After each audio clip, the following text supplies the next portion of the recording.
For some people, church has been a life-changing adventure, has been the best thing that has ever happened to them. For others, church has been a source of great pain. And there are even some people who do not want to have anything to do with church because they have been hurt, damaged, judged, and condemned by representatives of the church. Fortunately, and unfortunately, when it comes to the church, we're dealing with people, flawed, imperfect, and incomplete. Some churches get it right, and some churches do not quite hit the bullseye. Yet both kinds of churches are filled with a variety of people, some mostly good, some people not to be trusted, and some in between. Because a person goes to church does not mean that they are a good person, and it doesn't mean that they are growing into a better person, and it doesn't mean that they are really representing what Jesus stands for. These kind of people have damaged what the good word was really intended for, to bring love and liberation. Really good people exist today in the church.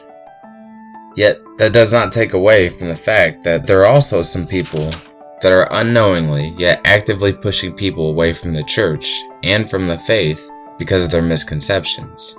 And they are pushing away potential members and even current members because of the spirits that they have adopted. Most of them are unaware of the spiritual influence that they are under besides God. This is dangerous territory for those people under the Spirit's influence and for those around these people. The religious spirit is most deadly of them all in regards to the wholeness of the church. It is what killed Jesus. Spirits of pride, self-righteousness, judgment, and condemnation have found a home in some churches and in some hearts as well. These spirits will be revealed in greater detail in later videos, but for now, know that it was mainly these spirits that caused church hurt and have kept some people at an arm's length from even thinking about going to church. We all know that person who says that they are a Christian, and yet they judge you, hold you to impossible standards, and makes you feel like a lesser person. For some of us, we've been that person. Being this person does everybody and the church a disservice, and it doesn't represent what God really stands for. God is love. God gives grace. However, most people who act in a self-righteous way do not even know that they are in the wrong. They've been blinded by the spirits and strongholds that are influencing them. These people may even believe that they are doing things right. Forgive them. They didn't understand the damage that they were doing. If they really knew the damage that they were causing, they would have stopped. In most cases, it was not an evil person that hurt you. It was an evil spirit using a person that achieved its purpose of destroying what could have been a good church family and wiping out a network of support before it could ever be established. Many believers, especially those with some of the spirits that were mentioned, believe that because they know God and have Christ, that they cannot also harbor demonic spirits. This is a lie that has penetrated the church, that has kept many believers in bondage to the influence of specific spirits, and has left many believers defenseless from other members of their church that they have trusted. Jesus said it himself, "It is not what goes into the mouth that defiles a man, but what comes out of the mouth that defiles the man. The things that come out of the mouth come from the heart, for out of the heart come evil thoughts, murder, adultery, sexual immorality, theft, false testimony, and slander. These are what defile a man." A common defense of a believer who believes they can't have spirits is this: I can't have evil spirits because my body is the temple of the Holy Spirit. Even the temple that housed the Ark of the Covenant and the power and presence of God was desecrated by wrongful ways. We can desecrate our temple too. It is sin that causes a pathway for a demonic spirit to enter. None of us are free from sin. We all fall short of the glory of God. If we say that we have no sin, we deceive ourselves, and the truth is not in us.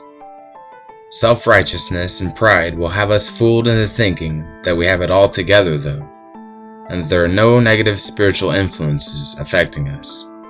Most Christians agree that there are strongholds within us that need to be torn down. These are demonic strongholds, and it is demons that not only access these strongholds, but also live there. A common form of pain and disillusionment within the church walls, which can lead to believers to turning away from the faith, is the betrayal of trust by another member or friend. The betrayal can come in many ways: gossip, judgment, condemnation, rejection, abandonment, and the list goes on. These things happen in the world, but they're not supposed to happen in the church. Well, ideally. The reality is that they will happen, no matter where we're at, because we're dealing with people. What happens in the church is that we get to meet the good side of everyone that we meet, and some of those people are so great that we form a deeper connection and friendship with them. However, we do not get to see their bad side, the parts of them that do not mesh with us. Church is generally not the place where people go to admit all of their shortcomings. And so when we get close enough to someone to see a very ugly side of them, we get waylaid, hurt even more than a normal betrayal, because we trusted them so much, because we saw so much good in them, and we saw so much God in them. What we didn't see was some of their major flaws, and we didn't see the spirits that still have power over that person. There's a reason why we got so blindsided in church. It is an ironic reason, yet also an opportunity to acquire wisdom. Within a healthy church, God's Holy Spirit is present in a strong way. When people enter into God's presence, Holy Spirit surrounds us in a thicker way, and Holy Spirit surrounds others in a thicker way. God's presence becomes so thick that it is not necessarily that sin is removed, though that can happen. It is that sin is covered up by a stronger force. Holy Spirit covers the believers in a Spirit-filled church. However, under certain circumstances, maybe even later in the week or even day, we lose touch with the thick presence and covering of the Holy Spirit, and the issues that we struggle with, the spirits that have not been evicted, and the strongholds not yet tore down, have the opportunity to expose themselves. Even within the church walls, people can be triggered by something, and the wrong spirit can be expressed. Demons like to strike within the church if they are allowed any ground to stand on. People tend to be more emotionally vulnerable in a Holy Spirit-filled church, which then allows a spirit to do more damage if it is given the opportunity to harm. Just because Holy Spirit has covered up a spirit, it does not mean that that person is free from a spirit. This also explains why some people go right back into living a less than righteous life as soon as they leave the church parking lot. There is hope, however, much hope, and the freedom and joy and happiness that have escaped so many of us, believer and non-believer alike, is attainable. The life that we are searching for is available to us, but it is going to take a lot of work, and you will have to know your enemy better so that you don't so easily fall into the pits that it designs for us. The battle won't be fought outside of you by changing your circumstances or other people. It will be fought by looking within. It will be fought with honesty and courage. It will be fought by being vulnerable and humble. It will be fought by gaining new knowledge. The battle will be fought not with your hands alone, but you will have aid in this battle. All of the power from heaven will be with you, and you will learn to see the spirits that have been inflicting depression, anxiety, and misery upon our lives.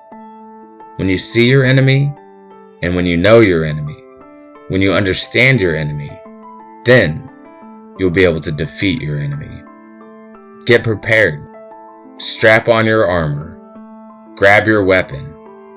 We're going to war, and we're going to take out the enemy one spirit and one stronghold at a time. This